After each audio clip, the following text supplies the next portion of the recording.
Guys, deluded Guna, sorry for that. K.Gibbs, now he didn't go on tour. He's still in contract. I mean, you saw Wilshere's obviously injured, so he hasn't gone. I made a video about that.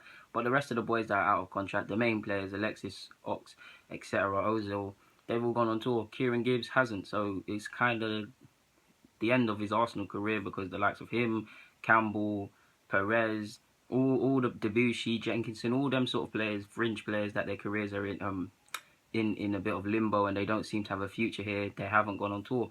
So it's an end of an era. K.Gibbs, we know he used to be a winger slash centre mid in his youth days, came into the side, playing left back. Initially had a lot of concentration problems because he didn't concentrate for 90 minutes. I remember, I think it was United away in the Champions League, the first leg. I think he was at fault for one of them goals. It will always stay with me. But since then, he really came up a long way. And while he wasn't anything to write home about, when fit and playing, he had a case to get into the England squad, and he was a steady Eddie, Mr. Reliable, one of our consistent performers. And at 27, he's at that age now where he needs to ask himself, do I continue a year in this?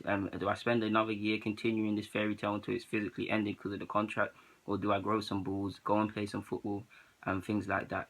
There was a time this guy used to bench Monreal. If you remember, Monreal started off. Monreal himself had problems with consistency. He'll play very good and very bad. He would constantly bench Monreal, and then Monreal would bench him, and at one point that was the most healthy competition at left back.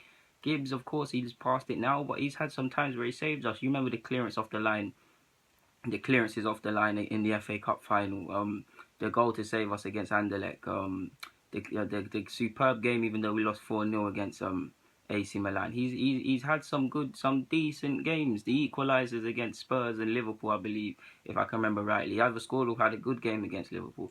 Arguably 2012 to 2014, maybe 15 for some, or maybe 2011 to 2015. But for me, 2012 to 2014, it was his purple patch when he was really Mr. Consistent and reliable. And we were really like, yeah, we know Wenger liked to do this whole next Ashley Cole. He's never the next Ashley Cole. He's not as great defensively as Ashley Cole. He's not as good going forward as Ashley Cole. At times, well, a lot of the times, Gibbs gets into nice areas going forward, but his crossing and his final pass at times, while he's claimed a lot of assists and he's also put in a lot of good whippets, his crossing has been very poor, and that's probably the most glaringly obvious thing.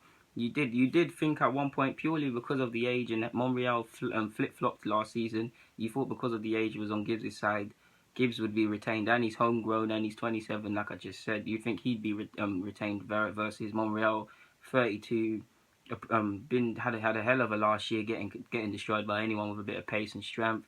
But he ended the season strongly, especially when we went on that, I don't want to say unbeaten run, but 10 out of 11 games or something like that, winning. And he really picked up form, so maybe that swayed Wenger's decision. Next year, this is probably Monreal's last year, so we either need a backup left back to push Kozlesniak, or we need someone of similar ability to push them both, and whoever starts is the more worthy man. But yeah, that's probably why Gibbs is finished here. Gibbs went from being basically playing to rotation to what you used to see with Wenger. He would either be another sub on the bench, or he wouldn't be included on the match day. And if he did come off the subs bench, if there wasn't an injury or things of that nature, he would be brought on to shut games down, playing left wing. But we all know it was basically playing two left backs to shut games out, nullify the opposition's right hand side. So yeah, that really was it, really, what he's really become to. And you thought for a while he would move on to play football, but he seems to have liked the cozy little Arsenal lifestyle. I think his net worth is 8 million a year, so he's earning a pretty little average earner from Arsenal. Was at one of the biggest clubs in the world. Decent contract. He's probably the one player more basic than Coquelin in terms of technical ability. Yeah, I mean, there's not much more to say. I like K.Gibbs. I mean, on the basis that he's younger, I'd keep him ahead of Monreal, but Monreal is definitely better going forward than him, definitely puts in better balls than him. And one thing I'll give to Gibbs, and I'll give him credit, a lot of the time in these seasons I'm talking about, when he became marginalised and he weren't involved, he had to be very patient for chances, but 9 times out of 10 when he took it, it was like he wasn't missing. It was like he was always playing and he wasn't missing. He would take his chances and he would put in a decent shift. It's just once a manager's made up, or he's made up, that's it. Wenger's clearly told him he likes him, but you're not part of our plans. There's rumours of Newcastle, of Watford, of clubs of this nature. That's a good move for him. He'll play consistent football. Like a few of these left backs, Bertrand, Shaw, Gibbs, Cresswell to a degree, any other left back, I can't think of no more guys. But England are blessed with left backs. Whoever's playing them, whoever's playing and putting in a decent shift actually goes. They've got England has about 5 or 6 left backs that could play for England or go to tournaments. Gibbs is one of them in the sense that when he plays, he's like I said, he's nothing to write home about. He doesn't have the best. He's not the best defensively, and he's definitely not the best going forward. But on his day, steady Eddie, playing games, consistent, does his job. You don't hear from him. On that basis, he can get into the side. That's what playing regular football could do for him. I don't think he's going to go to the World Cup next year, but that's where he can. That's what he can do to try and get in there. Play week in, week out. He'll be a very solid left back for other clubs, and he'll be a very good player. Apparently, the sticking point is his wages. He wants about 80,000 in today's market. That's about fair for any player. I thought that was somewhat not average salary, but around that. So yeah, that's probably the sticking point. Like I've said, there's Watford, there's Castle, there's Stoke allegedly interested. There's some interested from abroad. I don't know who, but I did see that in the papers.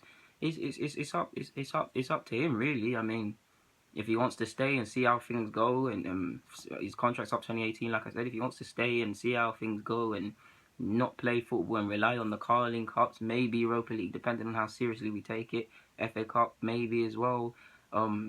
You never know if there's an injury in the Premier League and things happen, and Kozvesniak needs to be shifted over to the centre half department, or he's just injured, or just in poor form. Your chance might come, but that's all hypothetical, and yeah, like that's all a betting man's thing. He might decide that's the best option for him. He can, of course, that if that happens in January, he can talk to clubs overseas should he want to go and do that. But if I was him, I'd probably best to move on now. And yeah, it's not upsetting, but it is kind of deep because Gibbs is similar to Theo. They've become accustomed to Arsenal. They've been here for many years. Danny Welbeck loses a very good friend in Kieran Gibbs. But yeah, maybe, in fact, yeah, on top of that with Watford, Gibbs should actually go to Watford. He'll be across the road from Arsenal if Watford's ground's still there.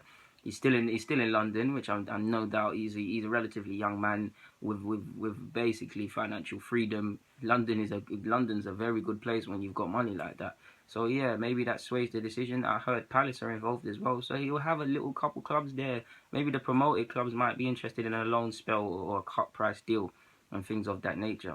But yeah, Kieran Gibbs, it's the end.